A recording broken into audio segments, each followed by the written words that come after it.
Broken family.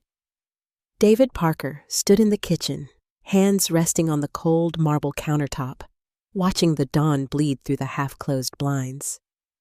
The silence that filled the house was sharp and unnatural, the kind that falls after an argument has left its toxic residue in the air. He could still hear Emily's voice from the night before, tight and brittle, accusing him of things he couldn't fathom. He looked at the family photos lined up on the windowsill, the forced smiles, the cheerful vacations, Sophie in his arms at a pumpkin patch. It all felt like another life. Once, the Parkers had been the picture of suburban success. They lived in a quiet, leafy neighborhood just outside Boston, where golden retrievers bounded across perfectly mowed lawns and Christmas lights twinkled in wintertime like a promise. David, an IT consultant with a talent for fixing other people's problems, and Emily, a middle school guidance counselor beloved by her students. Their daughter Sophie, now 6, was the delicate bridge between them, a bright, curious spirit who had a way of making even the hardest day feel survivable. But somewhere along the line, cracks began to show. It started as a sense of restlessness, Emily complaining about the monotony, about David's long hours and his tendency to shut down emotionally after work. She said he was never really present, even when he was home. David, for his part, felt the sting of her disappointment more with each passing week. Sometimes it seemed that no matter what he did, it was never enough. He remembered the way they used to talk, easy and light, over mugs of coffee in the morning while Sophie was still asleep. Now, every conversation was heavy with unspoken grievances. Emily wanted more attention, more romance, more from life. David, tired and stretched thin, wanted stability, an escape from the uncertainty. The world outside was changing fast, and all he craved was a safe haven. Their needs grew misaligned, like railroad tracks slowly drifting apart. The arguments began with petty things, forgotten groceries, mismatched priorities, the clutter that crept into every corner of the house.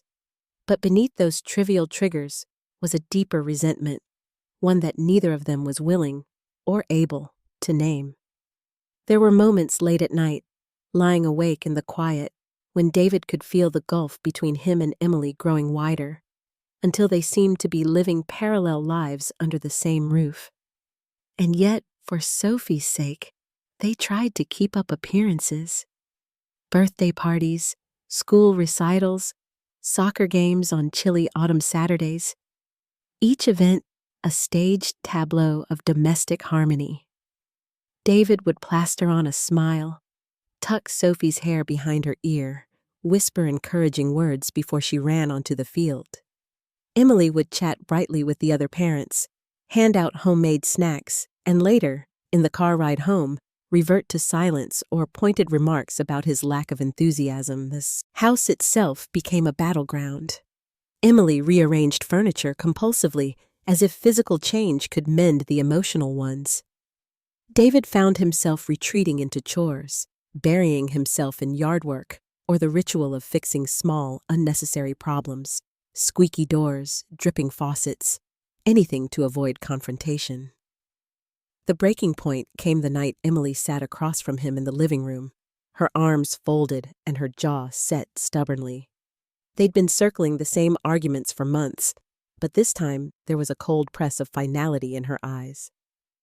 "David, we can't keep pretending anymore," Emily said, her voice trembling just enough to betray her pain. "This is not a marriage. It's a charade. I can't do it. Not for Sophie, not for you, and not for myself." He wanted to reach across the gulf between them, but something inside him had gone numb. He nodded, unsure what else to say. "What are you saying?"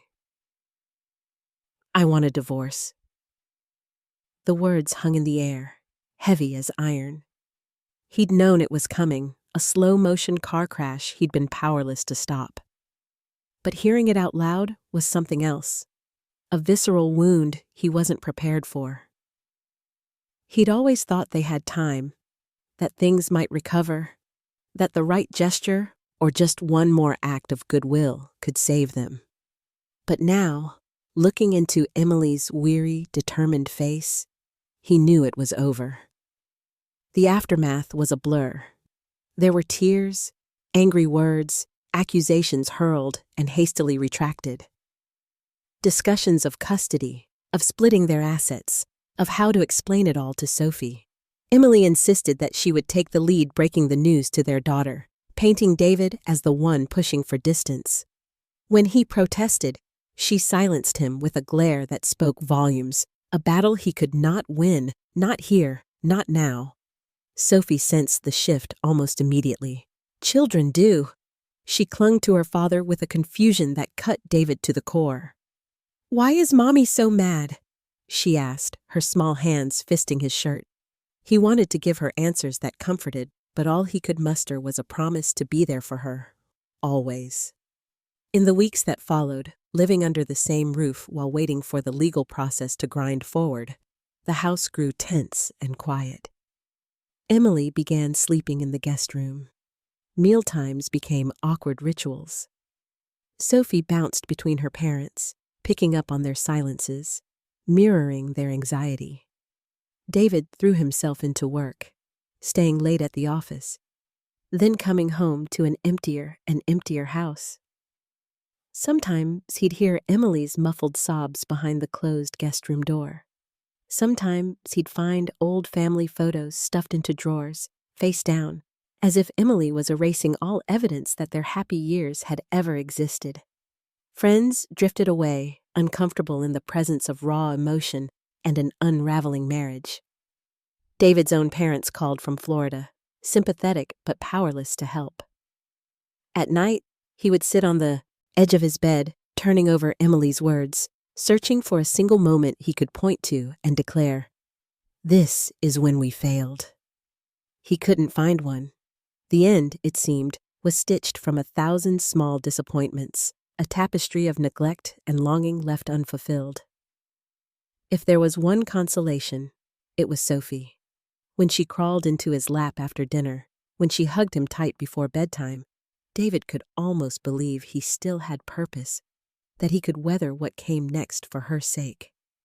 But his sense of security was an illusion, a final comfort before the storm. Because as the Parker family lay in pieces, David couldn't begin to imagine just how much further he would fall, or how easily Emily, the woman he once trusted most, would turn his world into a living hell. Pushed to the brink. The days blurred together in a haze of anxiety and dread. David found himself trapped in a kind of twilight. No longer fully a father or a husband, not yet free of the obligations that had structured his life for the last decade. He moved through the house carefully, as though it might shatter at the smallest disruption. The air itself seemed thinner, every sound amplified in the oppressive quiet. Even Sophie's laughter, once so bright, now felt somehow fragile, threatened by forces she couldn't possibly understand. Emily's demeanor shifted almost overnight after that night in the living room. She became icily efficient, steeling herself for the process ahead. It wasn't the angry volcanic rages David might have expected. Rather, Emily accomplished her goals through calculation, never confrontation. She was always one step ahead, already consulting with a lawyer, already gathering documents, already laying the groundwork for the months to come before David had even truly processed what was happening. One evening, David returned from work to see Emily and Sophie sitting at the kitchen table, heads bent close together. Their laughter rang out as Emily helped Sophie with a crayon drawing. For a brief second, the warmth hit David like a memory from another lifetime. But as soon as Emily met his gaze, the moment froze. She offered him a tight-lipped smile, the kind reserved for strangers at the grocery store, and then turned back to Sophie, walls up and unbreachable. David tried, in small, desperate ways, to bridge the growing gulf. He offered to help pack Sophie's lunch, sat with her reading picture books at night, proposed family dinners where they could talk openly. Emily refused his overtures with polite excuses delivered in front of Sophie. She'd already planned something special. Sophie needed to get ready for bed. It would just be easier if she handled things for now. Behind every word, David heard the unspoken accusation. "You had your chance. Now step aside." The lawyer's letters began arriving within weeks. Legalese wrapped around formal demands, stark outlines of custody and division of assets. Divorce. Negotiations were clinical, stripped of all sentiment. David found himself outmaneuvered at every turn. Emily's lawyer was relentless. "For the child's best interests, primary custody should rest with the mother," the papers read. David, reeling, barely found time to react before the next wave hit. At school, Emily became the model single mom before anyone else knew what was happening. She volunteered for every bake sale and field trip, made a point of chatting with Sophie's teachers, skillfully shaping the narrative. "It's been rough at home," she'd say, lowering her voice in just the right way. "David can be so withdrawn these days.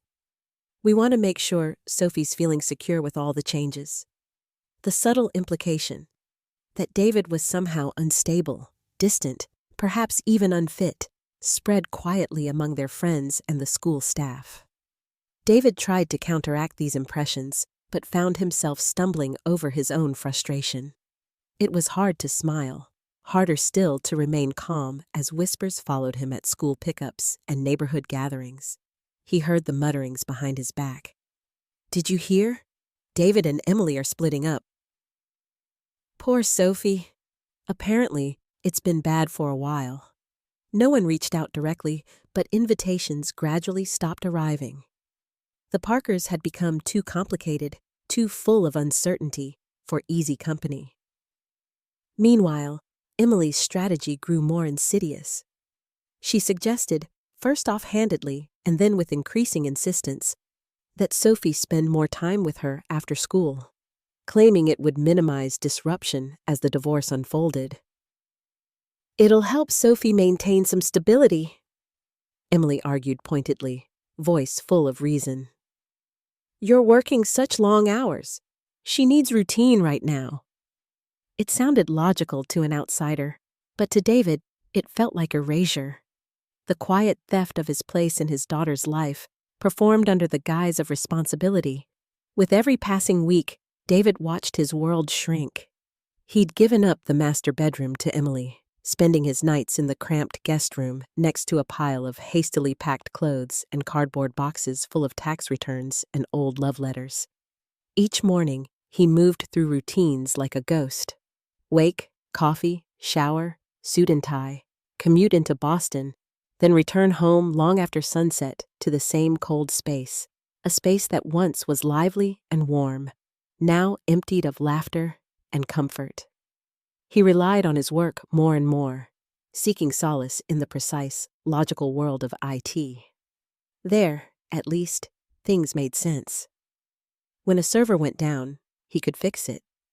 When a line of code failed, he could trace the error back, correct it, and watch the system spring to life.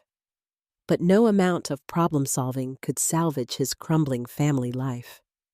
His relationships, once as familiar as muscle memory, were suddenly complex, obtuse, impossible to debug. Even his best friend Mark became a source of discomfort. Mark had been his best man at the wedding, godfather to Sophie, the person David called for advice on everything from car repairs to office politics. But as the divorce unfolded, Mark's loyalty seemed to shift by degree, conversations growing awkward, pauses stretching too long. David sensed that Emily had already confided in Mark's wife, who, out of concern or gossip, had likely shared the facts as Emily saw them. The final blow came the day Emily emailed a list of demands for the settlement. She wanted full legal and physical custody, child support, and the house. "It's for Sophie," she insisted, her tone clipped yet righteous. She attached notes she'd taken documenting his late arrivals and occasional missed school events, building a subtle case for his unreliability as a father. David read the email twice, pulse thudding, then closed his eyes. All those years of partnership, rewritten with cold efficiency, the details selected and arranged to serve a new narrative. He tried to bargain, ask for shared custody, to propose therapy, anything to ensure he didn't lose his daughter entirely. Each time, Emily calmly dismissed him. "It's not negotiation, David." This is what's best for Sophie. Please respect that David grew irritable and withdrawn. Old friends stopped calling. Even his own parents, worn down by distance and age, seemed unsure how to help. Alone in the guest room, he scrolled through photos of happier times. Sophie's first day of school, vacations at Cape Cod, summer barbecues with friends now distant. How had they ended up like this?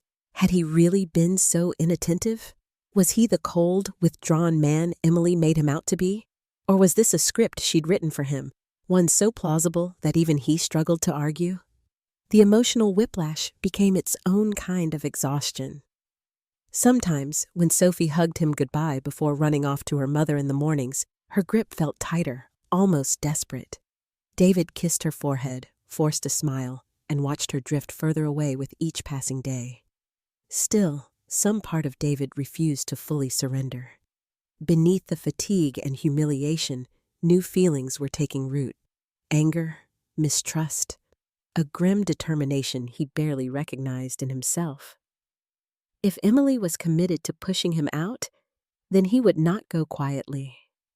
He owed Sophie that much at least, but he was only just beginning to understand the depth of Emily's resolve and how far she was willing to go to secure the life she wanted, no matter the cost. The trap. There are moments in life, split seconds, that carve a permanent line in your memory, everything before and everything after. For David, that line was drawn on an ordinary Tuesday evening as he pulled into the driveway, the early spring dusk settling across the neighborhood in a soft, indifferent veil. He noticed immediately that Emily's car was gone. The house looked peaceful from the outside. Nothing to hint at the chaos lurking within. David let himself in quietly, expecting nothing more than the usual awkward routine. Some leftovers in the fridge, the thud of Sophie's feet on the stairs, the persistent ache of all the things he'd lost. Instead, silence. Too much silence. He called out to Sophie, thinking she might be in her room, headphones on, or lost in a picture book. No response. He moved through the ground floor, his nerves prickling with an inexplicable sense of dread. A sudden knock at the front door startled him. Not a friendly neighbor's rap. This was hard, insistent, official. David's skin turned cold. Opening the door, he found 2 police officers, uniforms crisp and faces grim beneath the porch light. Behind them, the amber and blue twist of a patrol car's lights flashed quietly. "Mr. David Parker?" the taller officer asked. "Yes?" David's confusion came out as hesitation, a tone he would later pray the officers would see for what it was. "Sir, we need you to accompany us down to the station," the second officer said, his tone as clinical as a physician delivering bad news. "There's been an allegation made against you. You have the right to remain silent. Anything you say can and will be used against you in a court of law." The words washed over David in a surreal tide. He groped for meaning, for context. An allegation? What was this? "I don't understand," he heard himself say. What kind of allegation?" "I'm afraid we can't discuss specifics at this time, sir." "You'll be informed at the station." They handcuffed him on the porch, just out of neighbor's view. His face burned with humiliation. None of this made sense. He thought, absurdly, of the half-eaten sandwich in the fridge, the socks Sophie had left in the hallway, a watercolor painting of their family taped to the fridge. Was he really being arrested? What had he done? His phone buzzed in his pocket. Instinctively, David asked if he could call Emily. The officer shook his head. "You'll have a chance to make a call at the station." Inside the patrol car, the reality began to settle in. He tried to replay the week, the day, the last hour, anything that could explain this nightmare. The only thing that echoed through his mind was Emily's cold resolve lately, and Sophie's subdued, uncertain glances. No, he thought, this must be some clerical error, a mistake. At the police station, the questions came like thunder. Did he know why he was here? Did he understand the seriousness of the accusation? Was he aware of his rights? David's denial was met by stony professionalism as they sat him down in a small, windowless room with a battered table and 2 chairs. Finally, an officer read the complaint aloud. "You are being investigated for an allegation of inappropriate behavior, child endangerment and abuse, concerning your daughter, Sophie Parker." David felt his body go numb. The words smashed through him with the force of a car crash. He managed to croak. "That's not possible. I would never hurt my daughter. It's insane." But the process engine had already begun to turn, slow and inexorable. The officers asked measured questions. Had he ever been angry with Sophie? Lost his temper? Was there any chance she misunderstood one of his actions? Had he ever given her a bath or helped her change clothes? David tried to answer, but every word seemed to tighten the noose.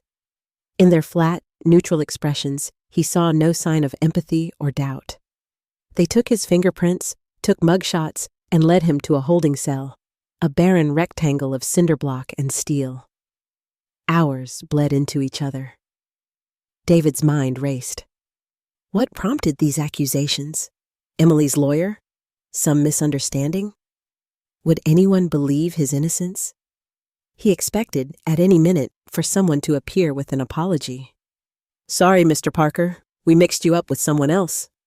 But the hours passed in sterile misery. He glimpsed the shattered remains of everything he'd tried to protect. His family, his reputation, his sense of self.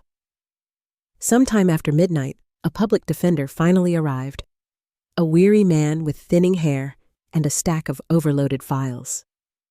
"David Parker?" he asked, flipping through papers. "Let's go over what you're accused of." David struggled to focus, but his mind kept shattering on the words. Abuse, endangerment. Sophie, sweet, trusting Sophie, wrapped up in the machinery of accusation. He thought of all the times he'd read about situations like these, shaking his head at the harsh, bureaucratic cruelty of the process. He never imagined he'd be on the inside, staring up at fluorescent lights in a jail cell, wondering how much further he could fall.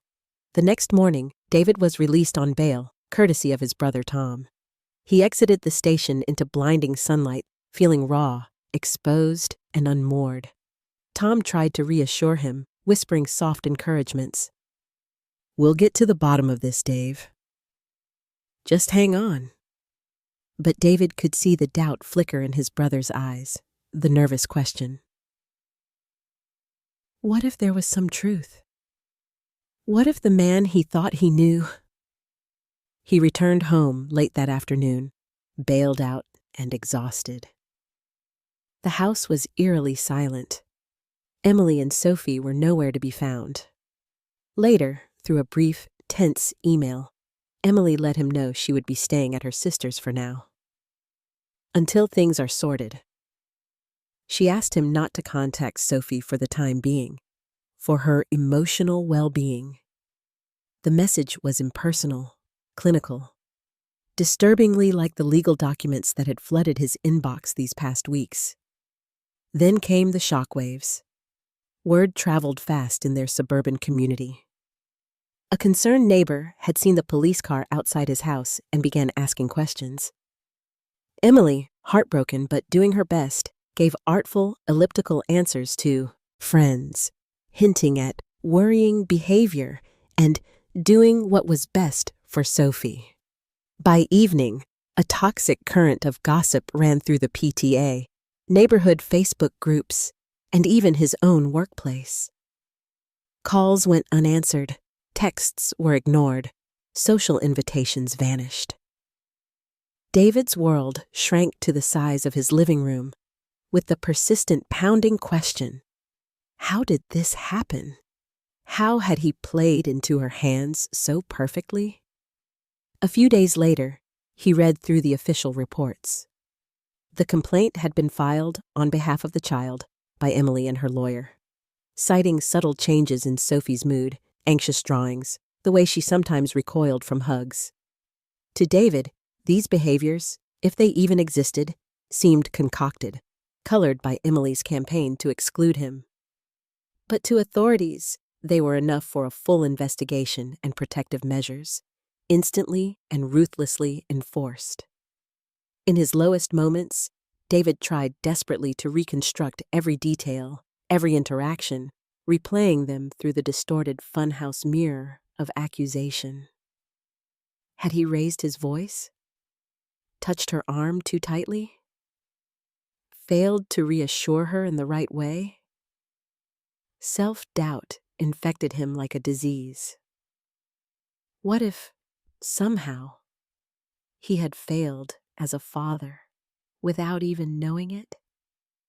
Yet over this tidal wave of disbelief and horror, a cold, clear insight surfaced. This wasn't a mistake. This was a setup. Emily had engineered every piece, the narrative at school, the perfect performance with neighbors, the timely hints fed to lawyers and authorities. The realization hit David with both outrage and terror. This was orchestrated. It was so brilliantly cruel, so chillingly effective, that he felt the boundaries of his old self dissolving. For the first time, David's pain was eclipsed by something darker, a resolve. If this was the trap laid for him, he would find a way out. He would not become the villain in someone else's story. Despair gave way to the first sparks of defiance. He needed to clear his name for Sophie and for himself. And deep down, he knew this battle was only beginning. The fall of honor. David woke to a sickening emptiness that seemed heavier than the charge itself. In the days following his arrest and public humiliation, life blurred into a shifting haze of shame, disbelief, and icy fear. He lay awake at strange hours, staring through the darkness at the ceiling, replaying again and again the moment the officers had pulled him from his own front door into the shadowy jaws of accusation. He'd thought the process would be clinical, cold but fair, orderly. But he quickly realized how quickly a single accusation, true or false, could upend not only his life, but also the very roots of his identity.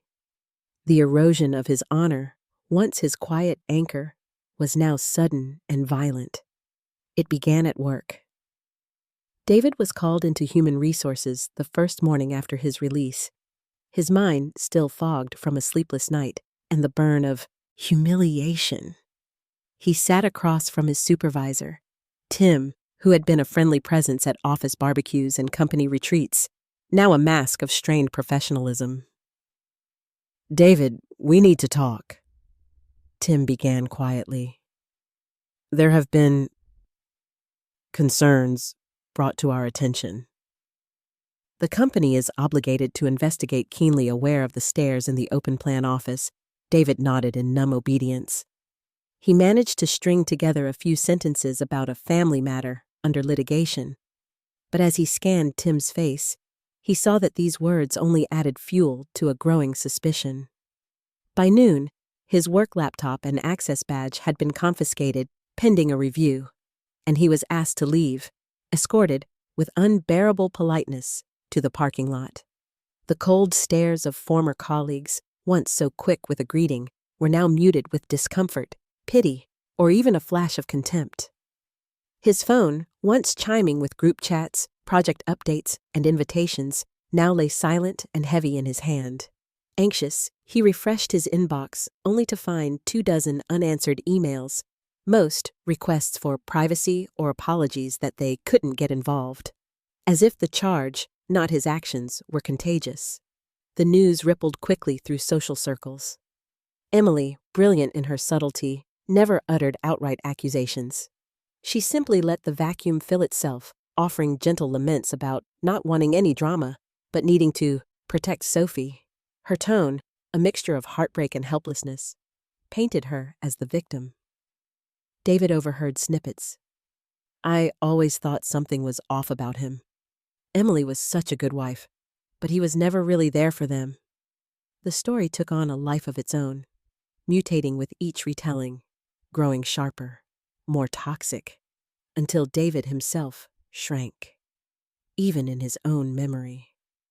Sophie had been kept away, under the guise of pending investigation, and the presence she once brought to the house was replaced by the echo of her laughter and the sight of her toys, neatly boxed and removed as if to erase every sign of her father's touch from her life. It was enough to drive David into a spiral of grief, so deep he sometimes feared he'd never climb out. Old friends, Mark especially, stopped coming by, stopped calling. David stared at his contact list, thumb hovering over names that once brought comfort. He couldn't bring himself to press call, unsure what he would even say. The silence pressed closer, colder. His own parents, retired in Florida, called often at first, their voices trembling over the wires. David, we know you, but you have to be honest with us. Is any of it true? His father's question, anguished and raw, lodged like a splinter in David's heart. The very fact that they had to ask proved the power of the accusation. The shame was more than he could bear. David moved about the city in a haze, keeping to side streets, ducking into shops where nobody knew his name. He once overheard two mothers at Sophie's school whispering on the sidewalk, lowering their voices as he passed. That's him. Heads turned, eyes narrowed, and David bit back the urge to run. He made a rare trip to the grocery store and dropped his basket at the end of an aisle, suddenly unable to remember what he was there for. Just get it together, he whispered to himself, voice trembling. You didn't do anything wrong. But the certainty that once grounded him felt paper thin, battered by the relentless storm of suspicion.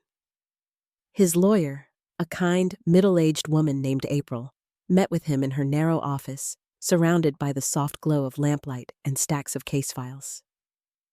David, I have to be honest. These cases, they're built on perception. Juries want to protect children, and the burden of proof can shift before you even get the chance to speak. You need unwavering resolve and every scrap of evidence you can gather. David nodded, feeling the weight of hopelessness press down. But it's all lies. Emily's orchestrated this. April offered a sympathetic smile. Truth is essential, yes, but it's not always enough. Not at the start. At night, David wandered from room to room, unable to sleep in the guest bed where he'd been exiled. The main bedroom stood like a museum exhibit, Emily's signature perfume fading from the closet, Sophie's stuffed animals stacked carefully on the bedspread. His world was now the living room sofa and the shadowed hallway, a liminal space neither home nor exile.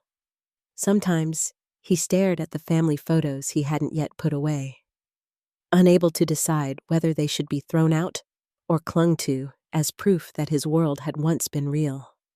Looking at those smiling faces, he felt as if he were mourning his own death. The worst was the loss of self. David, once meticulous, confident, and respected, began to unravel. He skipped showers, let dishes pile up, neglected the yard. Where there once was pride and routine, There was now only the raw edge of exhaustion. He ate little, slept less, his appetite ground away by anxiety. He tried, in broken spurts, to defend himself online, to text aging friends or childhood neighbors and explain. Some replied with a cautious, "Thinking of you," but most stayed silent. The public conversation had already chosen sides, and David was losing by default. He spent afternoons sitting in the corner of a local park, watching parents play catch or push swings. The sight of small families, cheerful, intact, innocent, stung like salt in a wound. He wondered if anyone suspected, if the glances that flickered his way were merely curiosity or something darker, a warning, a silent verdict delivered by strangers. The world he had known, his marriage, his job, his place in the community, had collapsed in days. He was adrift, racked by shame, anger, and an ever-deepening sense of injustice. There were moments, dark and fleeting, when he questioned the value of going on. If everything could evaporate with one false accusation, what point was there in rebuilding? And yet, somewhere beneath the wreckage of his pride, a faint ember of stubbornness survived. The sense of being wronged, of being cast aside not because of who he was, but because of the story others had chosen to believe, began to harden into resolve. David may have lost his honor in the eyes of the world, but in the secluded furnace of his soul, something was being forged. This was not the end, could not be the end, if he had any strength left at all. With every angry whisper, every frightened stare, every severed friendship, David found himself changing. The shame would never fully leave him, but beneath it, anger was taking root, a righteous, razor-edged hunger for the truth to come out. He was alone now, all illusions stripped away. The world believed him a monster. He was determined to prove them all wrong, even if he had to crawl through the ashes of his former life to do it. The first clue. David had retreated almost entirely from the world outside. Each day felt like a blur of legal bills, unanswered calls, and the ache of Sophie's silence haunting each room. Yet even as his sense of self kept eroding, a stubborn, desperate hope survived. Maybe, just maybe, there was a way to prove his innocence. He scrolled through old photos of Sophie, not just to ease the ache, but to remind himself of who he was, a good father, present and caring, not the shadow Emily's accusations had painted. Each image, Sophie chasing fireflies, grinning wide with gap-toothed innocence, anchored him for a few moments, convincing him, despite everything, that the truth was still real somewhere beneath the wreckage. One cold, rain-soaked Monday, a day indistinguishable from so many others. His phone vibrated with an unfamiliar number. David hesitated before answering, braced for more bad news. Another lawyer or official demanding answers. Instead, a tentative voice greeted him. "Hey, Dave." "It's Mike." Mike Jensen. David blinked, surprised. Mike had been a close friend since college, best man at his wedding, and a steady presence in the good years. But after the accusations broke, Mike's calls, like so many others, had simply stopped. Now, hearing his friend on the line, David's guard shot up. "Mike, I didn't expect... after everything..." "I know. I'm sorry, man. I should have called sooner." There was a moment of heavy silence. "Listen, can we talk?" Face to face? They agreed to meet at a small diner on the edge of town. Neutral ground, early enough that few people would be around to witness the fragile reunion. David arrived first, stirring weak coffee while he stared out at the gray, streaming window. The world outside still seemed alien, suspicious, and cold. Mike slid into the booth, looking older than David remembered, but his eyes still sharp. "I heard about the job," he said softly. "And Sophie. And, well, all of it. You holding up?" David hesitated, then glanced away. "You know what people are saying?" "Yeah," Mike replied, voice thick with guilt. "I heard a lot. That's part of why I'm here." He paused, searching for words.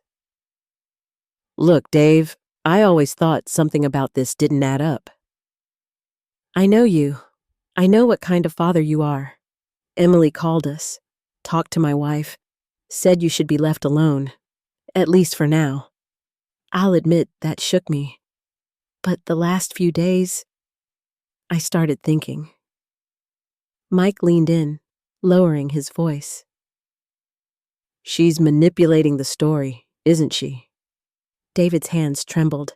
He wanted to shout, yes, but fear and humiliation had taught him caution. "I don't have proof," he whispered. "But I know in my gut, this isn't what it seems." Mike nodded. "Good. Because I started noticing things too. My wife, she volunteers at Sophie's school. Said Emily's been there a ton. She's always talking to the teachers, sometimes even the principal, always without you."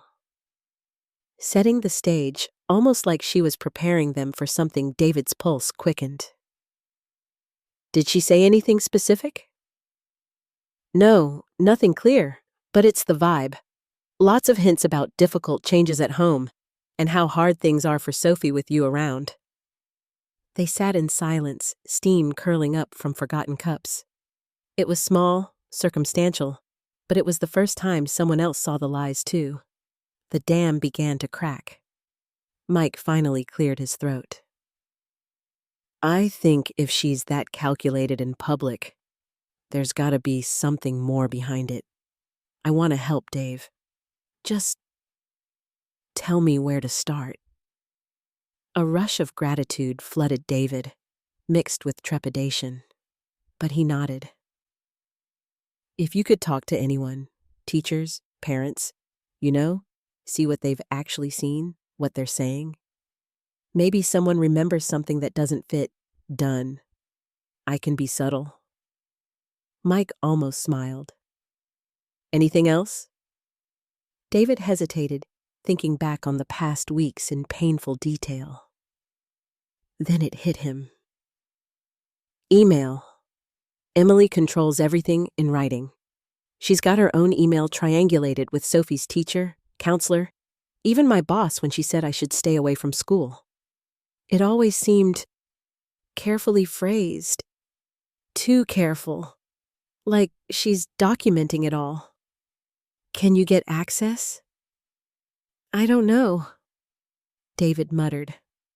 "I barely save anything, but the kids' school uses a parent portal. Maybe I can get in, see if any administrators have flagged reports, or who's actually making complaints." That night, energized for the first time in months by Mike's willingness to help, David rifled through stacks of paperwork, searching for clues. In frustration, he pulled up the old shared family laptop, one Emily almost never used after switching to her work-issued device. Most files were pictures and old homework, but a few stray browser cache entries led him to a hidden subfolder labeled Notes, Sophie. His heart thudded as he opened it. There, in dozens of brief entries, Emily had logged Sophie's moods. Cried after seeing David. Woke with bad dream. Said Daddy was scary. Flinched when I tried to hug her after weekend at David's, each dated, crisp, and with the same sterile tone. Too perfect, almost clinical. David scrolled further. A sense of unease grew. The notes were oddly consistent, but didn't match his memories at all. Sophie hadn't flinched at him. If anything, she'd been more clingy than ever. And the one bad dream Emily logged matched a night when Sophie had watched a scary cartoon and wanted to sleep with the lights on. David realized with a shudder that Emily was building a record, shaping Sophie's behavior into a damning narrative. The evidence, he realized, was being carefully manufactured. When he reported this find to Mike, his friend grew even more determined. Start copying those files somewhere safe. And Dave, think about security cameras. Your house, street, Emily's place. Did anything happen? Neighbors, deliveries, anyone who might have seen something different? I'll check, David agreed. And maybe ask around for any footage. The cameras across from my driveway might have caught Emily on days she claimed not to be home.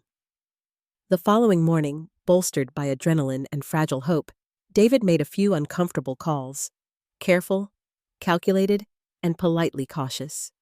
He spoke with a retired neighbor, Mrs. Walsh, the neighborhood gossip who missed nothing. She remembered Emily's comings and goings and quickly shared. She says she was with Sophie all night some Tuesdays, but I saw her sister picking up the girl, sometimes late. Emily's not feeling well, they'd say. It was the start of a discrepancy. Just the kind of inconsistency that David's lawyer could use to query Emily's timeline. For the first time, David felt the world shift ever so slightly in his favor. Small details, innocuous in isolation, began to fit together. Emily's careful cultivation of the community narrative, her assiduous notes, a timeline that didn't sync up. His isolation became a little less suffocating. The sense of doom, though still heavy, lifted enough for him to see cracks in the wall that had surrounded him for months. Armed with Mike's support and these first shards of evidence, David understood that his fight was far from over. The mountain before him was steep, but the landscape was no longer hopeless. If he was to clear his name and reclaim his life, the key would be in unraveling the threads of Emily's careful tapestry. One thread, one clue, at a time. He sat up late that night, staring at the glow of his worn laptop, recording each new discovery. With every small step, hope grew. A frail light in the darkness, but light nonetheless. Reclaiming his resolve. The faint traces of hope David had unearthed in recent days did not erase the damage, but they planted something gritty in his heart. A quiet, stubborn defiance. After months of isolation and humiliation, he knew the time for silent suffering was over. He couldn't afford to fold beneath the weight of accusation. If the justice system, the whispers of the community, and Emily's carefully built narrative all demanded his surrender, David would finally, actively refuse. Resolve was not a thunderclap. It was a series of small, hard-won choices. It started that morning as he sat hunched over his kitchen table, staring at neat stacks of legal papers in the pale dawn light. His lawyer, April, had emailed late the night before. We have to counter every point, even the smallest ones.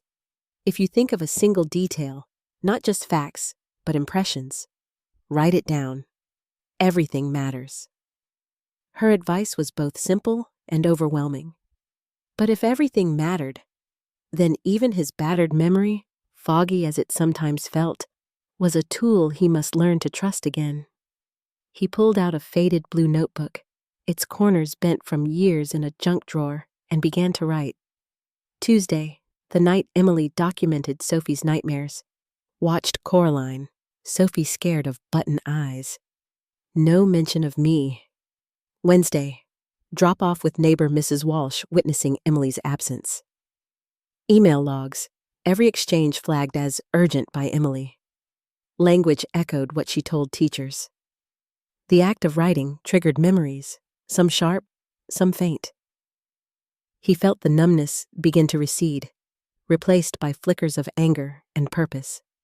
He began cross-referencing Emily's digital alibis with his own calendar, receipts, and the scant digital trail still left in his work and phone logs. He created an ever-expanding timeline, color-coding any moment that didn't fit Emily's narrative. There were more than he expected. Still, evidence alone wouldn't clear him. He needed leverage. Leaning on Mike was hard for David, pride warring with desperation, but his friend's commitment was unwavering. Mike had quietly started conversations with parents at the school and gathered information through back channels. "There's more doubt than you think, Dave," Mike reported. "People are starting to notice inconsistencies, especially when they see how calm and calculated Emily is every time she brings up the subject." "That's something we can use," April said during their next meeting, her tone firmer than David had ever heard before. "A pattern of behavior, a narrative that seems rehearsed.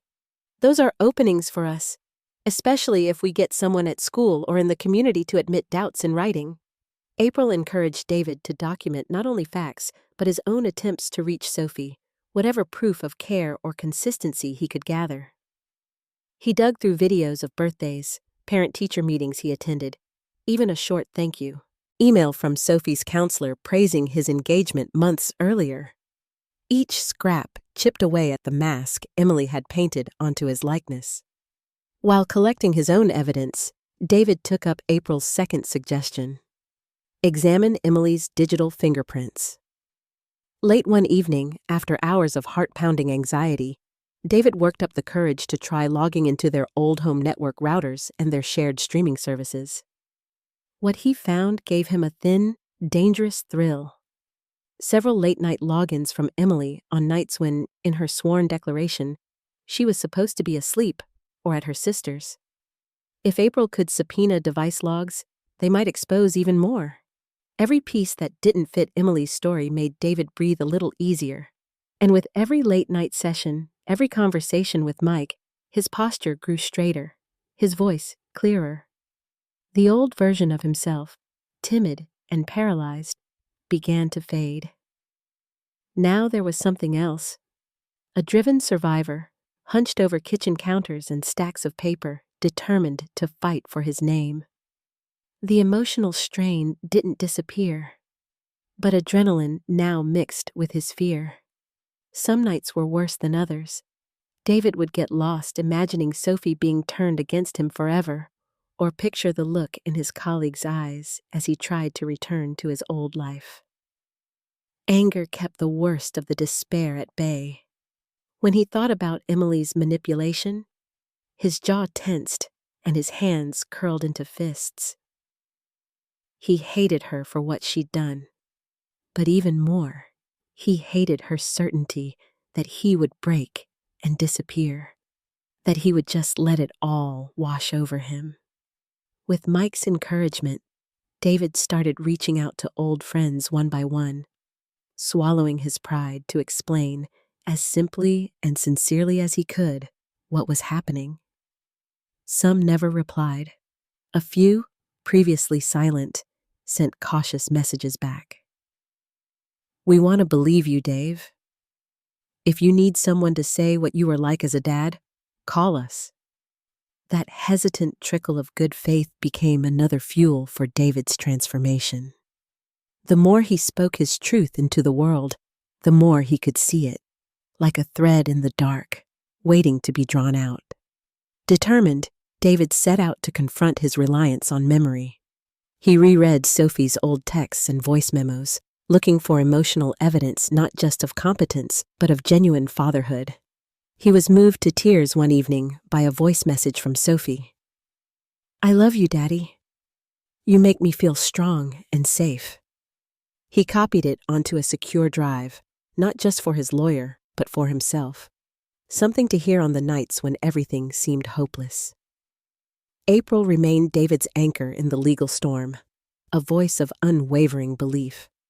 She guided him in building his case, not by handpicking only the perfect anecdotes, but by showing pattern after pattern of careful, consistent parenting. "You aren't just defending yourself," she reminded him. "You're fighting for your daughter's future, to set her free from a narrative that will haunt her if we don't undo it now."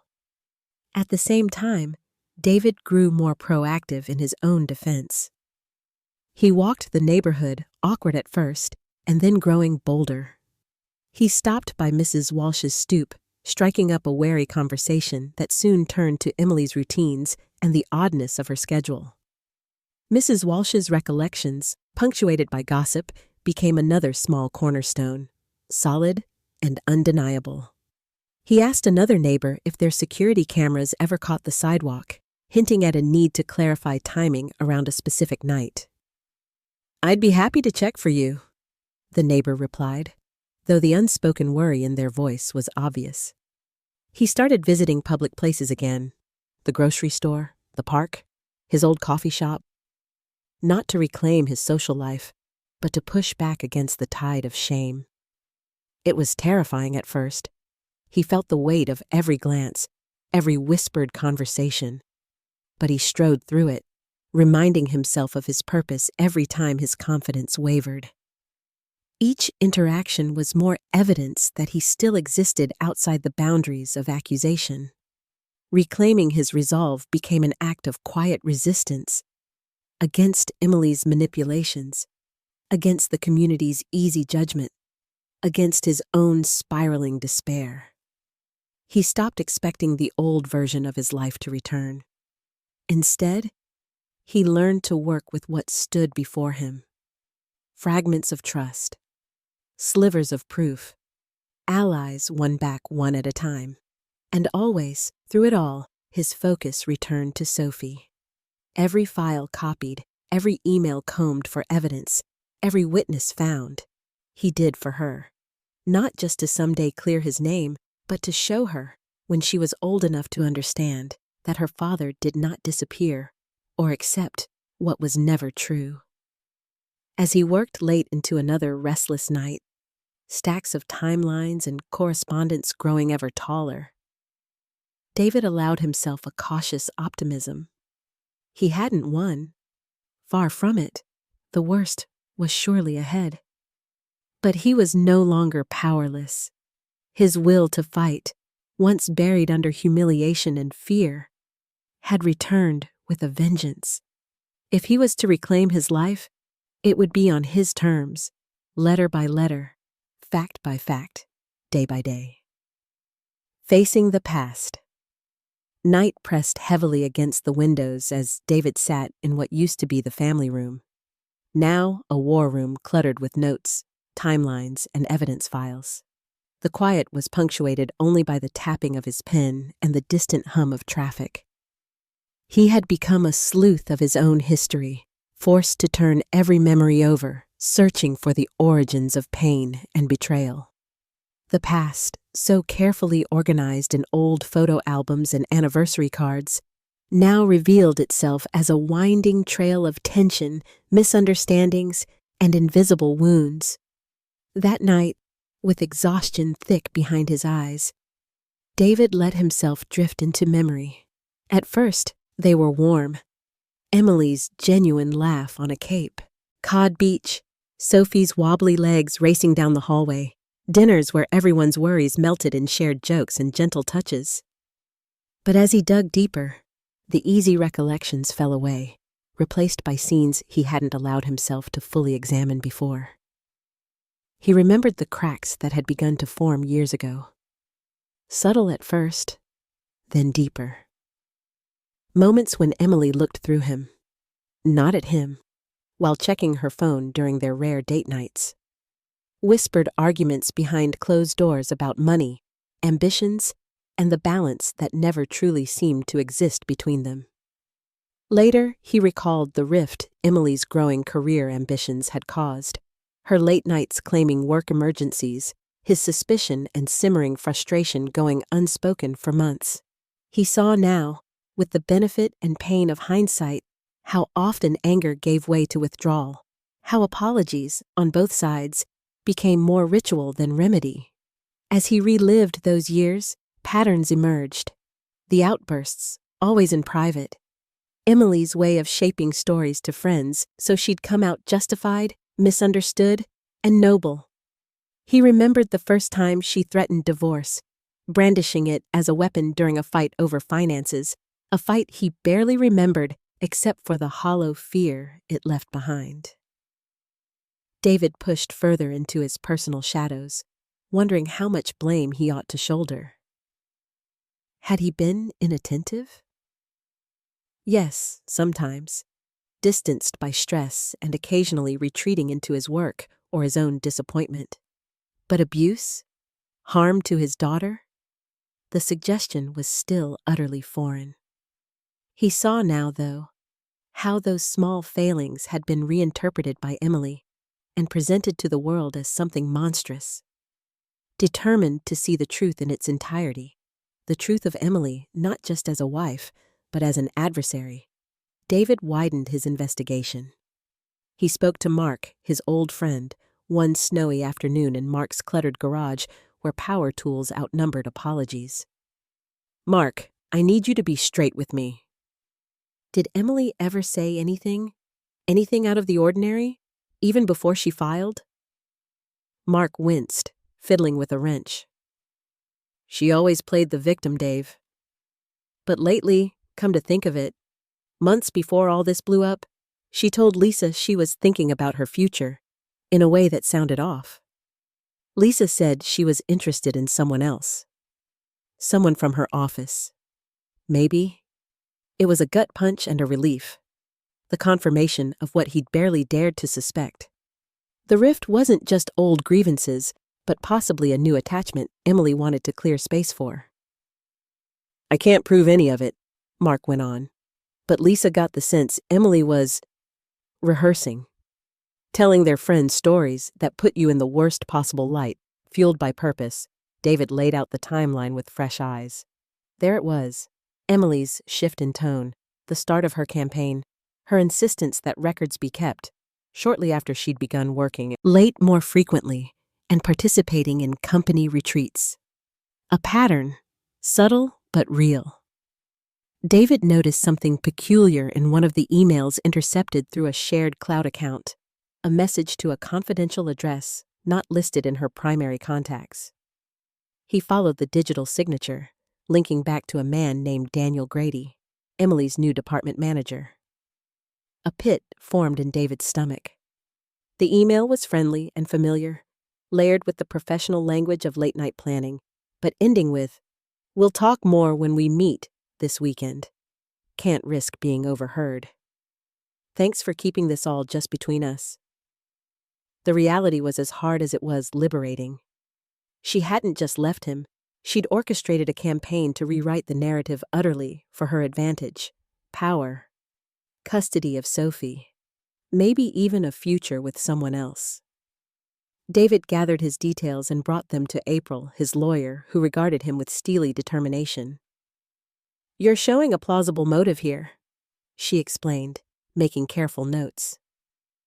"If we can demonstrate that Emily had reason to want you out of Sophie's life, financial advantage, emotional leverage, or a new relationship, the court must consider the allegation for what it might be, retaliation, not protection." They started putting together sets of evidence, difference between Emily's stated schedule and her actual whereabouts, evidence connecting her to Daniel and showing a possible affair. The sudden shift in how she spoke about David in public and private, according to those who remembered details. The breakthroughs weren't just digital or logistical, they were emotional. David was forced, painfully, to accept he had loved someone capable of such ruthless calculation. There was grief in that knowledge, almost as powerful as the rage and resolve that burned through him as he worked. In late nights, beside scribbled timelines, he sometimes caught himself mourning not just his marriage, but the entire history he'd thought was real. He tracked down a recently fired nanny, Clara, who'd been let go the previous autumn under vague pretenses. After some coaxing, Clara agreed to coffee. She admitted, nervously, "Emily asked me to write up an incident report about Sophie being scared after being with her dad. I told her I wouldn't make something up. 2 weeks later, I was gone." Clara promised to put her story in writing for April. It was another wedge, a first-hand account of Emily's willingness to manufacture evidence when reality refused to cooperate. Armed with growing proof and a deeper grasp of how the trap had been set, David's sense of self clarified. He, too, had made mistakes. He carried regret and shame for the marriage's slow collapse. But he was not the monster Emily hoped to reveal. The more he uncovered, the more he understood that survival required both truth and courage, a willingness to see everything, including his own flaws, and still fight for what was right. In a rare moment of reflection, David drafted a letter to Sophie, never sent, but born of new honesty. In it, he admitted his faults, expressed his love, and vowed to never stop seeking the real story, for her sake above all. The act, simple but necessary, marked a reconciliation with his own heartbreak and the glimmer of repair in their bond, however distant. Confronting the past was brutal and humbling. But with every secret revealed and every motive laid bare, David grew not only determined, but free. Emily's campaign had failed to destroy him because he no longer tried to be perfect for a world that already saw him as broken. He would be sufficient, certain in his flaws, but undeterred. By the end of that long week, with new evidence mounting and the truth of Emily's motives finally coming into focus, David did something he hadn't in months. He went for a walk at dusk, unashamed, letting the autumn air fill his lungs. He knew the battle ahead would be ruthless, but for the first time, he felt the ground solid beneath his feet. An unexpected ally. The morning broke gray and uncertain. Rain pattered against the windows, rhythmically underscoring David's persistent anxiety. Despite new evidence and a plan slowly taking shape, every day still felt perilous, as if Emily could deal a devastating blow with the ease of a whispered rumor or a well-placed lie. But sometimes, fate delivers not just trials, but allies, even from the most unlikely corners. David was reviewing his annotated timeline when his phone buzzed with a new cryptic email. Subject, confidential conversation. From M. Ferris L. SQ. He almost deleted it, assuming it was another bill, but something about the sender's name felt familiar. He opened it warily and read, Mr. Parker, we haven't met in person, but I once handled legal matters for your ex-wife. Would you be willing to meet privately? There are matters that could be important to your current case. My professional obligation prevents me from discussing details electronically. If you're interested, I will be at Carter's Cafe at noon tomorrow. David read the message twice. He recalled vaguely a well-dressed woman leaving Emily's office during their divorce mediation months ago. He'd heard in passing that Emily's former lawyer had been abruptly replaced, but he never asked why. At the time, he had too many of his own wounds to nurse. He debated the risks. What if it was a trap, another layer in Emily's plans? Yet something in the careful, regret-tinged prose of the email struck him as genuine. He replied yes, and spent the next evening restlessly rehearsing what he'd say. How much to trust, whether to hope. Carter's Cafe was a small, brick-walled spot popular with older professionals, adorned with dark wood and faded art. When David arrived, the cafe was busy with quiet conversation. He was early, hands slick with nervous energy, and chose a table near the back, a habit now, from weeks of avoiding too much attention. At 12 sharp, a slender woman in her early 50s approached, raincoat draped over one arm, a folder tucked discreetly under the other. Her eyes were steely but kind. Her mouth held the residue of 1,000 professional secrets. Mr. Parker? She said, extending a hand. Maria Ferris. He nodded. Thank you for reaching out. To be honest, I wasn't sure if I should come. She smiled, the gesture equal parts business and sincerity. I understand.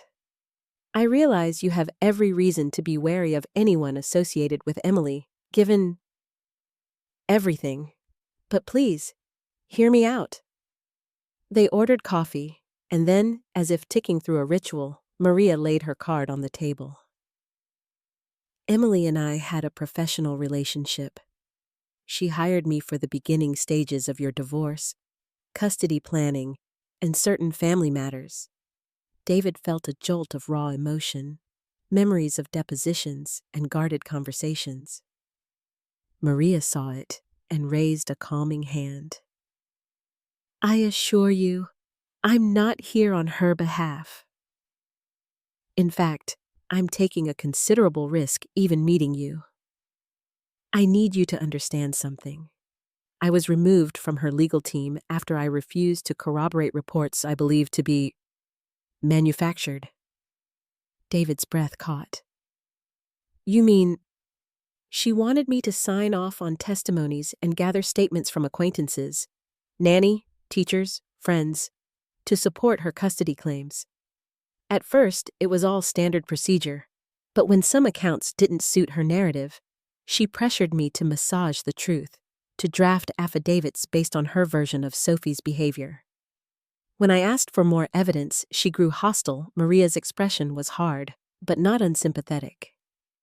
For years, my reputation has been built on fighting for women and children in real danger, but I will not lie under oath or encourage others to do so. She slid a folded document across the table. This is a summary of my correspondence with Emily. It's not a legal record, but it establishes my refusal and her reaction. I've included the date I was dismissed, which is important. Her new lawyers filed some of those contested affidavits less than 3 days later, using altered versions of my drafts. I've already signed an affidavit for your attorney, and I'm prepared to testify if asked.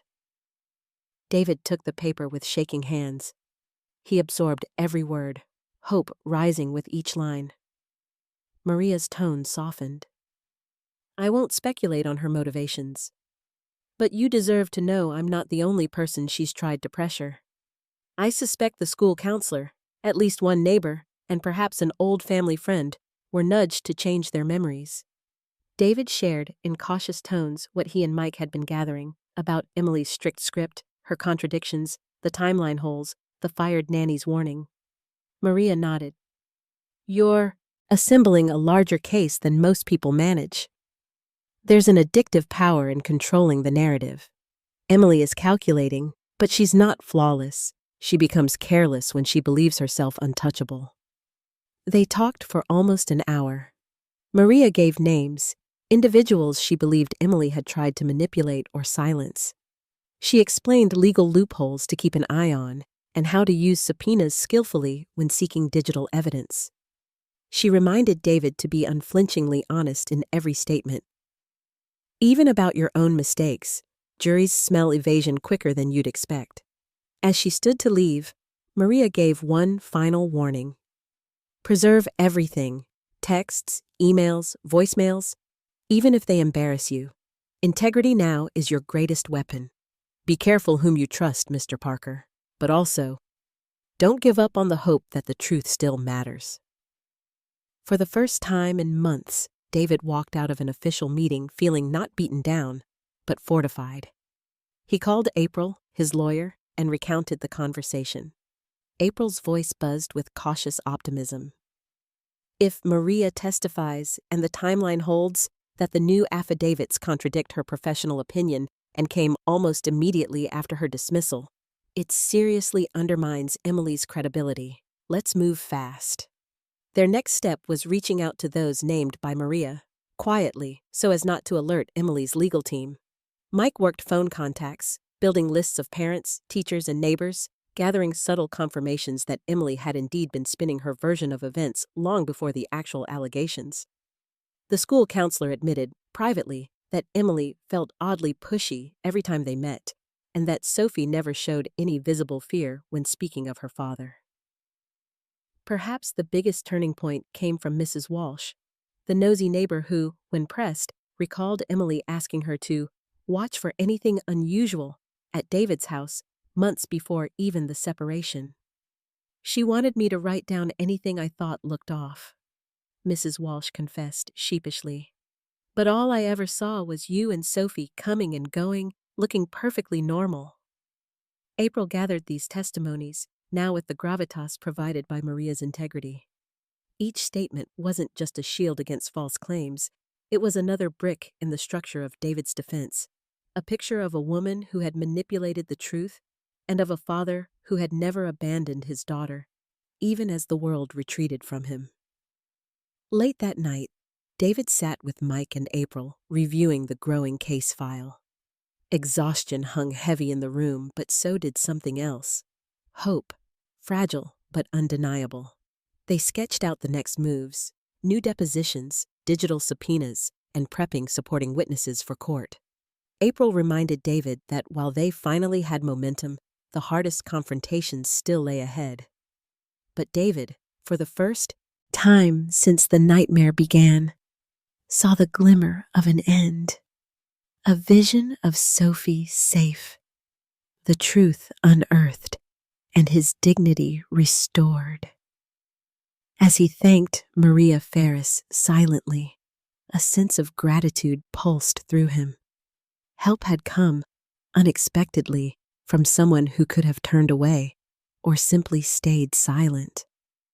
Instead, an unlikely ally had offered a torch in the dark. With resolve now burning firmly alongside hope, David was ready for the next battle. The legal battle. From the moment the trial date was announced, everything in David's life narrowed to a single point: the fight for his name, his future, and, most painfully, Sophie's. The weeks preceding the hearing vanished into a blur of frantic preparation. April, his tenacious lawyer, became both taskmaster and anchor, drilling him through mock testimonies and warning him to expect every possible tactic. "You'll feel attacked," April said, pacing their rented meeting room and peppering David with rapid-fire questions. "Don't get flustered. Stick to facts. Be honest, even if it hurts. If you get cornered, take a breath. Remember, the truth will carry you further than any improvisation." Each night, as court loomed closer, David fought nerves so raw he sometimes tasted blood in his mouth. Sleep was elusive. He would wake sweating, convinced his future hinged on not just the facts, but on each gesture, on how believably he projected pain, remorse, or steadiness. But by the morning of the first hearing, fear gave way to grim determination. As he dressed in the solemn armor of a dark suit and clean tie, David felt the gravity of his ordeal.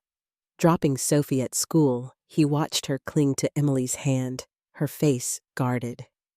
The ache nearly crippled him, but he let it fuel his resolve. He wouldn't let her down, not now. The courthouse itself felt hostile, high-ceilinged, echoing, filled with anxious families and stern security checks. Emily was already there, surrounded by her new legal team and her mother, who offered a performative display of comfort. Reporters idled outside, sniffing for a headline. David forced himself to ignore their presence, focusing on April's low, encouraging words as they waited for their docket call. The case drew a full gallery. Rumor had raced ahead. Parents from Sophie's school, old work acquaintances, and even neighbors sat crammed together, uneasy but morbidly curious. David felt their eyes on him, a criminal or a victim, depending on whose story you chose. The opening salvos. Emily's lawyer, Mr. Sutherland, sharp-eyed and cool, presented his opening like a script rehearsed to perfection. He painted Emily as a fiercely protective mother fighting a traumatic situation, describing David as distant, sporadically hostile, and ultimately unsafe. The allegations, he insisted, had been corroborated by objective documentation, reliable testimony, and exemplary maternal concern. David's throat went dry. He could feel the narrative, working, sliding easily into the expectations of the jury and the judge. He glanced at Emily. Her eyes glistened at the right moments. Her hands trembled just so. She was, For the moment, the very embodiment of wronged motherhood. Then, April stood. Her tone was measured, more teacher than crusader. Your Honor, the facts will show not only inconsistencies, but deliberate attempts to manufacture evidence and manipulate trusted community members. This is not just a trial about custody or character. It is about the fundamental right of a child and a parent to the truth. The words hung in the room. For the first time, David saw a flicker of uncertainty pass across Emily's face. The evidence unfolds. The first days were all about records. Sutherland paraded emails and teacher logs, all of which echoed Emily's message. Sophie was traumatized. David's visits coincided with nightmares, and Emily's careful journaling proved a history of erratic paternal behavior. At each turn, April objected or pressed for precise dates, and gradually, some of Emily's tapestry began to fray. The so-called journal entries were word for word similar to the template Maria Ferris, Emily's former lawyer, had refused to validate.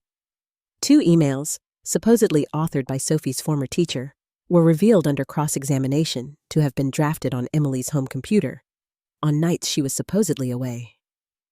Then came the neighbor testimony.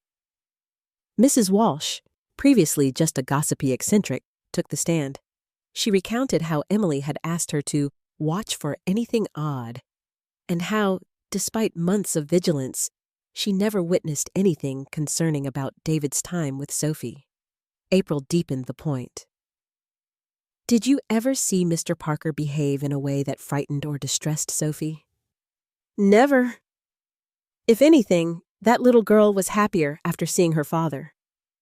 A pivotal moment came when Clara, the former nanny, provided sworn testimony confirming Emily's efforts to elicit damaging statements about David, a pressure Clara had refused. She explained the circumstances of her dismissal, how she'd been asked to put things in writing she didn't believe to be true, and how, after she pushed back, she was abruptly fired. Maria Ferris's turn was crucial. She explained in professional detail the ethics of legal representation, her refusal to participate in manufactured claims, and the timing of her dismissal. April produced the correspondence Maria had already provided, underlining the rush by Emily's team to file new affidavits, revealing obvious editorial similarities to drafts Maria herself had flagged as unreliable. All the while, David watched Emily's composure waver, small cracks appearing. There were times, however, when her tears and righteous indignation held the room. The truth was coming out, but not all spectators seemed moved by evidence alone. David's own testimony approached. The crucible of testimony. David took the stand on the 3rd day. April coached him. Tell the truth, with context, but don't editorialize. You're not here to punish Emily, just to show the real story. Under oath, David described his relationship with Sophie, his efforts as a father, the toll of the accusations, and the agony of separation. He did not embellish his flaws. He admitted to struggles in his marriage, to work-driven distraction during hard times. But firmly, unequivocally, he denied harm, neglect, or abuse. His voice shook as he described the loving child he still hoped to protect, and the grief of losing his reputation overnight. Sutherland was relentless in his cross-examination. He tried to twist David's admissions of marital discord into proof of violence or volatility. He seized on a single heated argument, demanding, "Did you ever raise your voice or hand to your daughter?"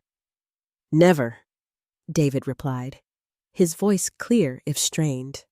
For every loaded question, he returned to honesty no matter its cost. April, in closing, reframed the narrative. Character is revealed not by perfection, but by how we face adversity. You have heard from witnesses, professionals, neighbors, and even those whom Emily first sought out, who were unwilling to bear false witness. What does that say about the integrity of the claims against Mr. Parker?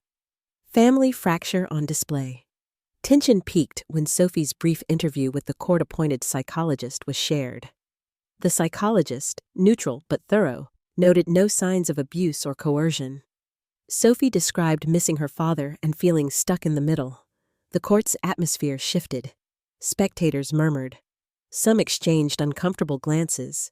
Emily, for her part, seemed increasingly agitated. During a recess, she argued heatedly with her attorneys. The judge intervened once to restore order, scolding both sides to keep this about the welfare of the child, not parental vengeance. Final arguments. As court closed on the final day, the air was thick with exhaustion and pent-up emotion. April stood for their last word. Your Honor, we ask only that you weigh the facts presented, without presumption or prejudice. This is a father fighting not for control, but for truth. This is a child caught in the crossfire. We ask for reason over rumor, and for justice informed by evidence.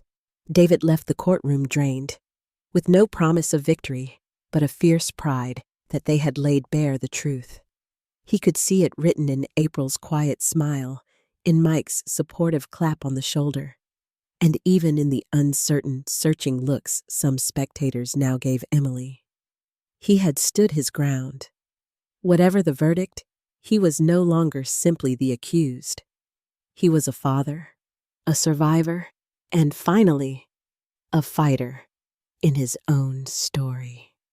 The tearful resolution.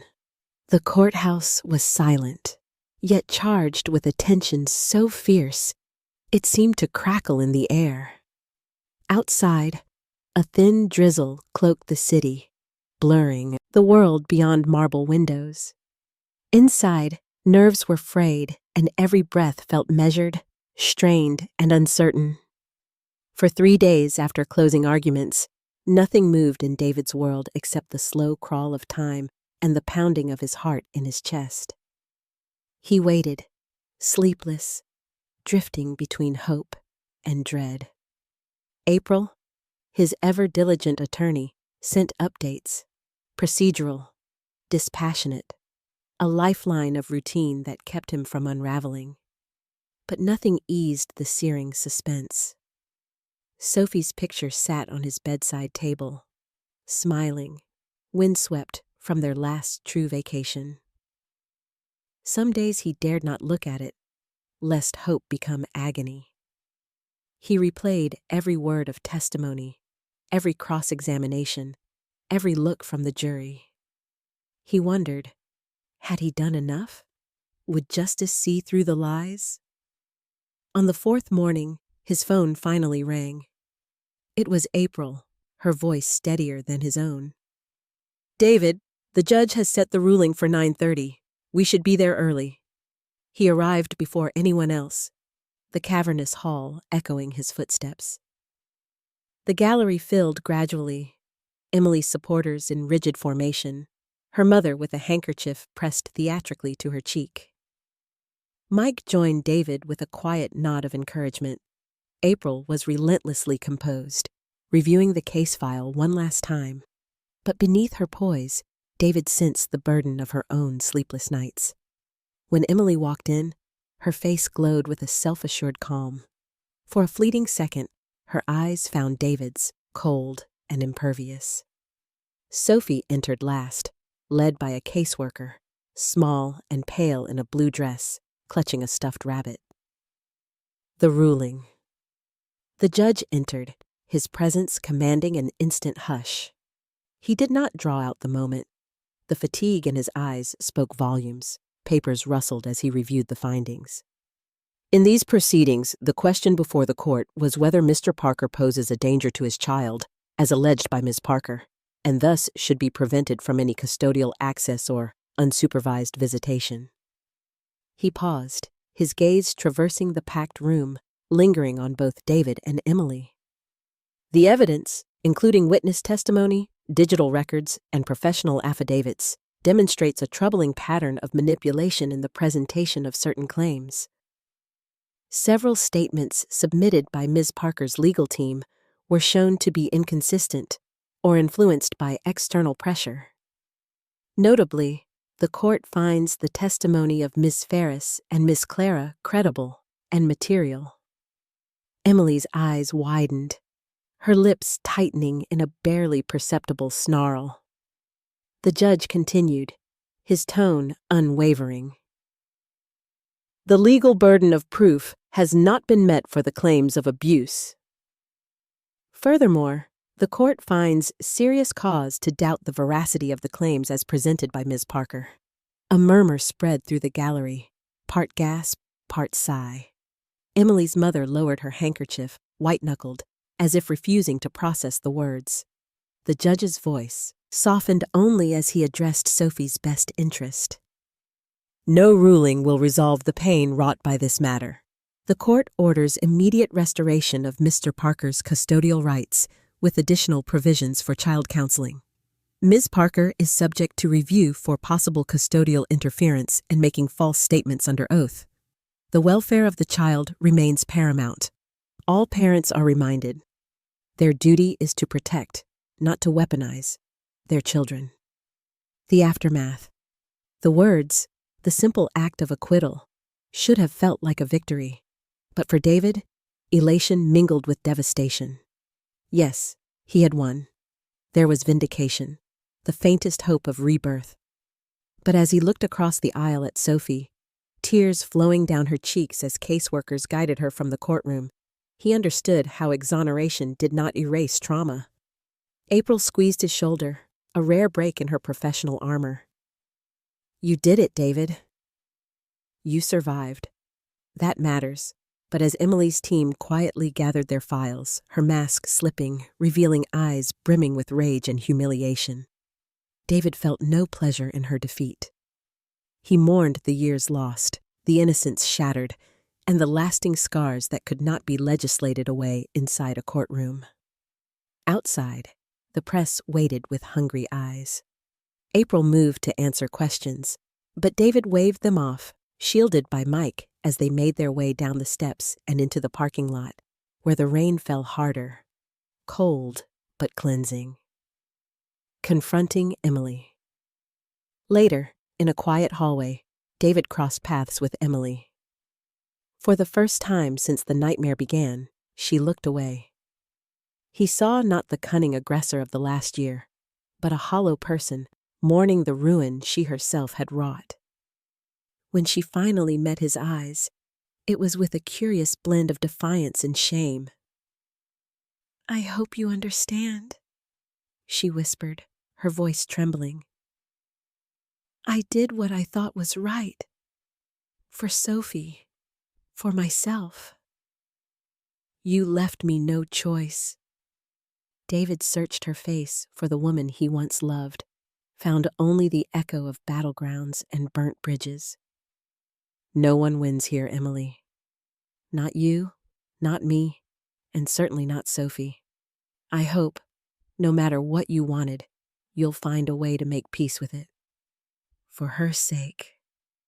She stiffened, lips pressed white, then swept past him toward the elevator, shoulders hunched against a world that no longer believed her story. Trying to reconnect. It took another hour for the court officers and counseling staff to approve David's visitation. When finally he entered the pale, child-friendly waiting room, he saw Sophie sitting rigid on a couch, clutching her rabbit. He knelt, slow and careful. Hi, sweetheart.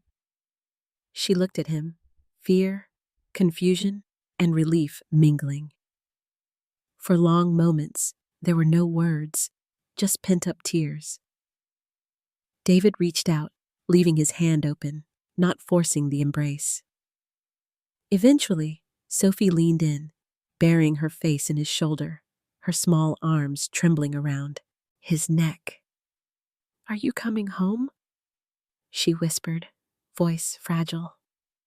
He nodded, his own tears finally escaping. If you want me to, yes. Always. They stayed there. Just a father and daughter, battered but not broken. forging the first fragile steps of homecoming through mutual sorrow. The price of justice. In the weeks that followed, the world that had so quickly turned against David became awkwardly silent. Some neighbors sent tentative apologies, others simply avoided his gaze.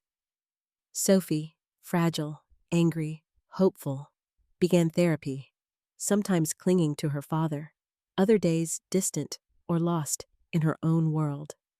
The trust they had shared would take months, even years, to restore. There were nightmares, awkward conversations, and long walks where words failed and commiseration came through quiet companionship. Emily faced her own reckoning. The court imposed supervised contact and mandated counseling, pending a full investigation of her actions. She, too, was changed, a central figure in a drama she could no longer direct. David returned to work, not as the same man, but as one humbled and strengthened by ordeal. His reputation would never fully recover, but those who mattered understood the truth. Small kindnesses, lunch invitations, remembering a birthday, began to return. Reflections. One night, after Sophie had finally drifted into sleep, David sat alone by her bed. He watched her steady breathing, uncertain what the future would bring, but certain of the love that would anchor them both. He thought of all he had lost: time, peace of mind, friendships, illusions, and all he had gained: painful wisdom, resilience, the chance to mend his daughter's broken faith. Justice, he realized, was never clean or complete. Its victory always arrived with the weight of what could not be undone.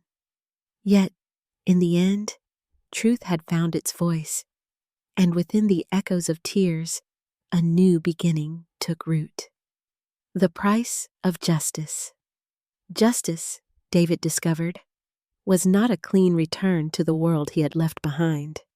It was less a door thrown open and more a slow, painful limping through the wreckage of what had been. The trial had delivered vindication, yes, a legal clearing of his name, the restoration of his rights as Sophie's father. But the price of that victory was seared into him, unmistakable and permanent. The lonely victors. In the first weeks after the hearing, David tried to piece his life back together.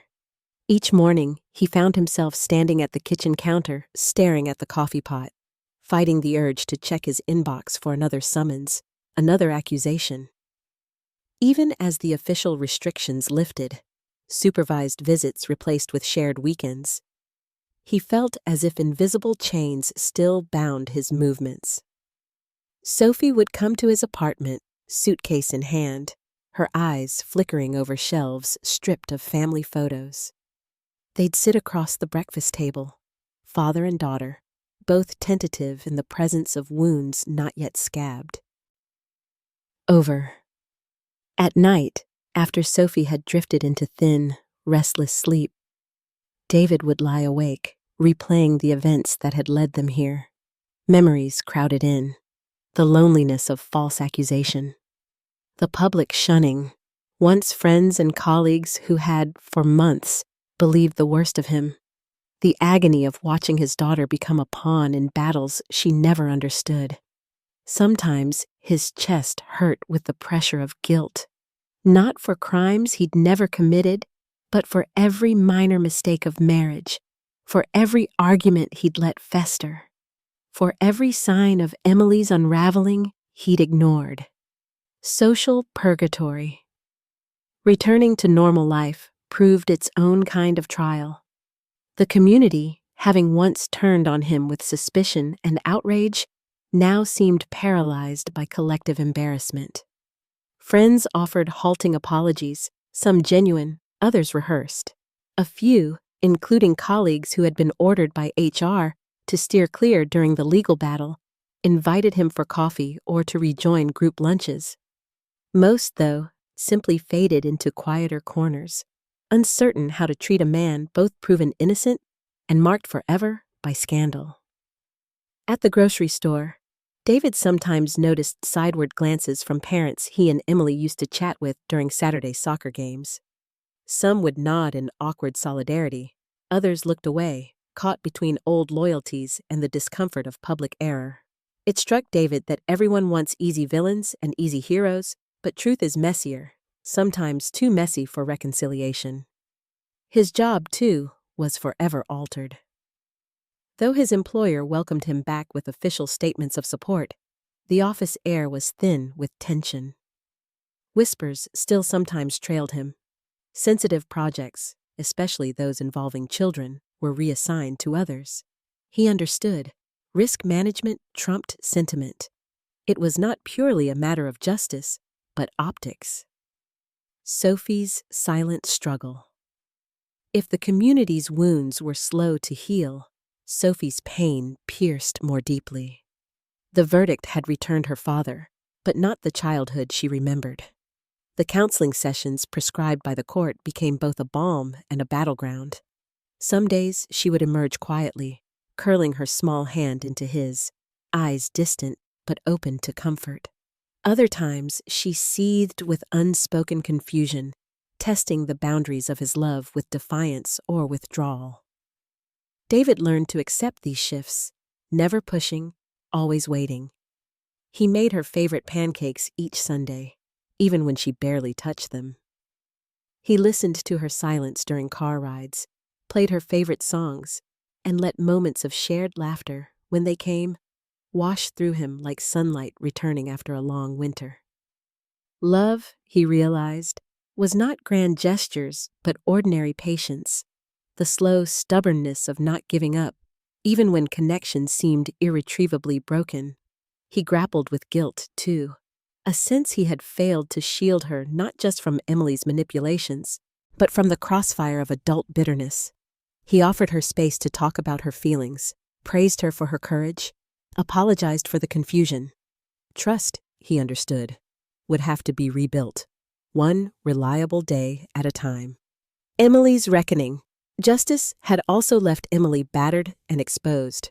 The court imposed strict limitations, monitored visits, mandatory counseling, warnings that further manipulation would risk all custodial rights. Emily retreated into herself, her social circle shrinking, her public persona, once the paragon of community involvement, reduced to a figure of hushed speculation. Once, Emily tried to explain herself, calling David late one night. Her voice trembled with a raw vulnerability neither had heard in years. "I was desperate, David," she confessed haltingly. "You have no idea what it's like to feel powerless." To feel left behind. David wanted to hate her, to lay all blame at her feet. But listening to her, he heard not just cunning or malice, but fear, the desperate loneliness that had corroded their marriage long before lawyers were involved. He offered no forgiveness, not yet, but neither did he fan the flames of old anger. "Emily, we both lost something. But Sophie, she lost the most. I hope you'll find a way to heal. For her sake. For yours." Emily offered no reply, only a shaky exhale before ending the call. Growth through suffering pain, David realized, had become his greatest teacher. In the aftermath, he found himself stripped of self-delusion. He now saw how easy it had once been to blame Emily entirely for the collapse, to mistake his silences as virtue rather than cowardice. He spoke more openly to Mike and April, to anyone who would listen, about his own failings, about the importance of communication and vigilance in relationships. He volunteered at a local support group, quietly helping others, parents caught in their own storms of accusation and loss, find hope in honesty and perseverance. With Sophie, he practiced something new: grace. With her, with himself. On nights when she cried, he let her grieve. When she demanded answers, he gave them gently, without glossing over the truth but refusing to vilify her mother. "People make mistakes, Soph," he told her softly one evening, her head on his lap. "Big mistakes. What matters is that we keep trying. Together. I'll always be here, no matter what happened before." With time, laughter returned, quiet at first, then reclaiming its place at family dinners, on walks to the bakery, during movie nights tangled in blankets. The world, once hostile, slowly softened. The slow return of faith. As months passed, life did not return to what it was, but it became something new, harder, and more beautiful for its fractures. David stopped chasing full restoration and instead embraced the possibility of resilience.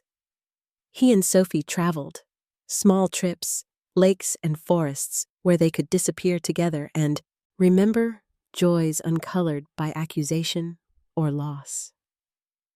He learned to measure progress in small mercies.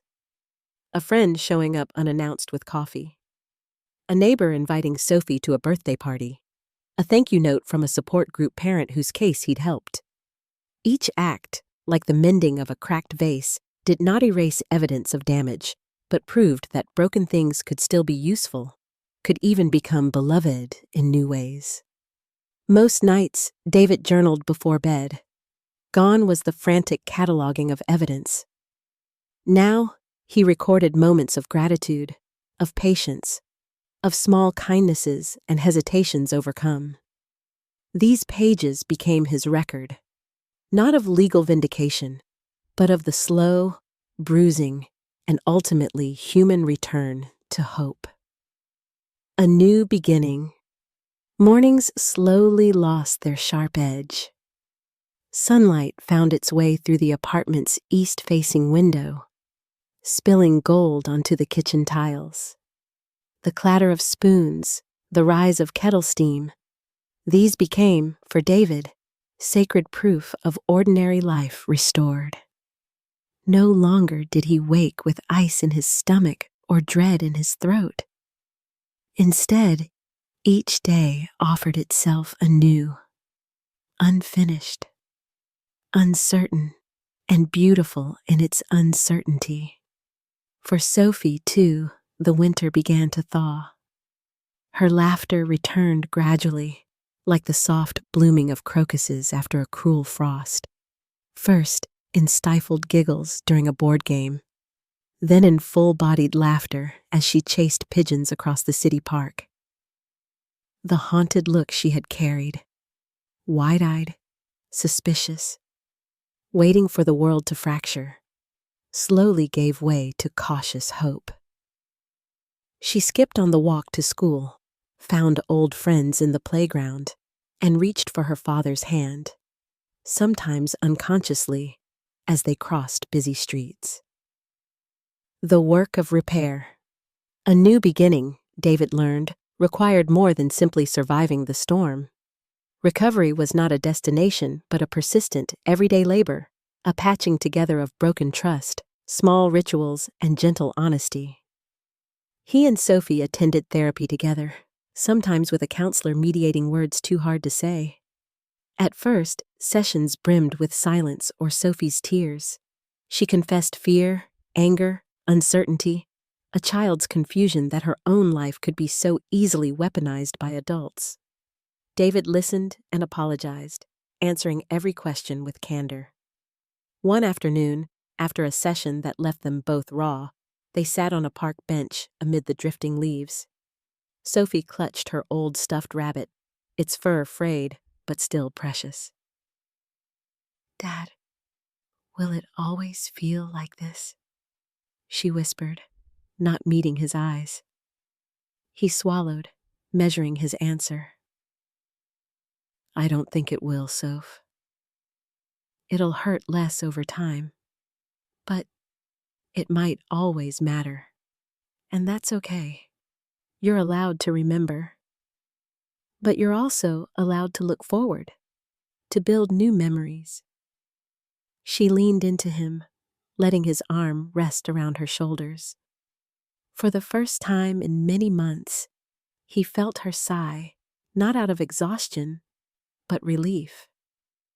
At home, they built small habits: Sunday pancakes, drawing comics at the dining table, a notebook where they wrote things they were grateful for. Sometimes, the entries were simple. "The cat didn't scratch me," or "Dad didn't burn dinner." but each was another stitch in the fabric of their new life. Building boundaries and bridges. Legal boundaries still lingered at first. Emily's visitation remained supervised, therapy mandated by the court. Sophie's feelings toward her mother were complex, a fluctuating mix of longing, resentment, and guarded optimism. David worked hard to reinforce one core belief: that it was okay to love her mother, just as it was okay to feel hurt or disappointed. He never spoke in anger of Emily, answering Sophie's occasional questions about the past with measured honesty and unwavering reassurance. "Grown-ups get scared," he offered gently during a tough bedtime talk. "Sometimes we make terrible mistakes trying to fix something that feels broken inside us." "Your mom and I both love you. That never changed, even when everything else did." Sophie's relationship with Emily evolved, painstakingly too. Supervised visits grew longer as trust rebuilt. In counseling, Sophie found her own words to set boundaries. "I want to see you, but I want both of you to tell the truth. No more secrets." It was not swift or painless.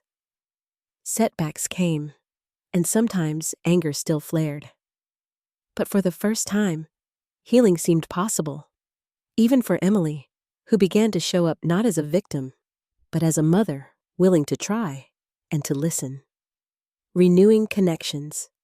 Word of David's vindication, even if it never fully erased the stain of accusation, slowly filtered through the community. A few old friends returned with hesitant invitations. "Want to grab coffee?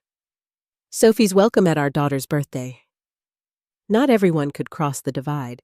Some relationships, once cracked, remained irreparable, but enough mended for David to feel the walls recede. He returned to work in earnest, learning to ask for help when anxiety crept in, no longer ashamed of needing support. Occasionally, a colleague would ask how he was doing, in a voice both awkward and sincere.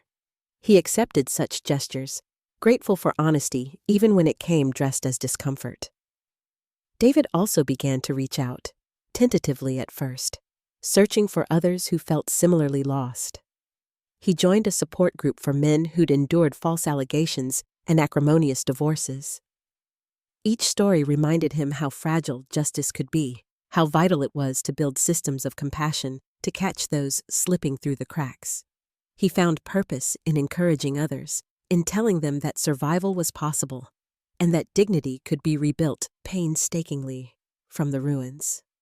Planting new roots. As months turned to a year, the city's landscape changed its meaning. Places David once avoided, the playground, the corner cafe, the school auditorium, became scenes of renewal.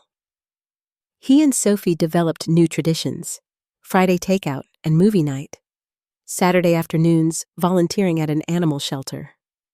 With time, the apartment itself softened, no longer just a refuge but a home, a place woven through with music, laughter, and sometimes quiet tears. Travel, once unimaginable, became an adventure. That summer, they drove to the coast, windows rolled down, singing along to the radio. On the beach, David watched Sophie dance with the wind, rebuilding childhood in the rhythm of waves and sand. In those moments, time felt less linear, more forgiving, a continuum where scars testified to healing rather than defeat. Lessons forged in hardship. David learned to reject perfection, embracing instead the glorious messiness of ordinary life. He shared this lesson quietly with Sophie: that everyone, even adults, makes mistakes. That forgiveness isn't approval, but an act of courage. That love, at its best, means showing up day after day, even when it would be easier not to. Sometimes, on dark nights, he still felt the echo of the old wounds: shame, regret, anger.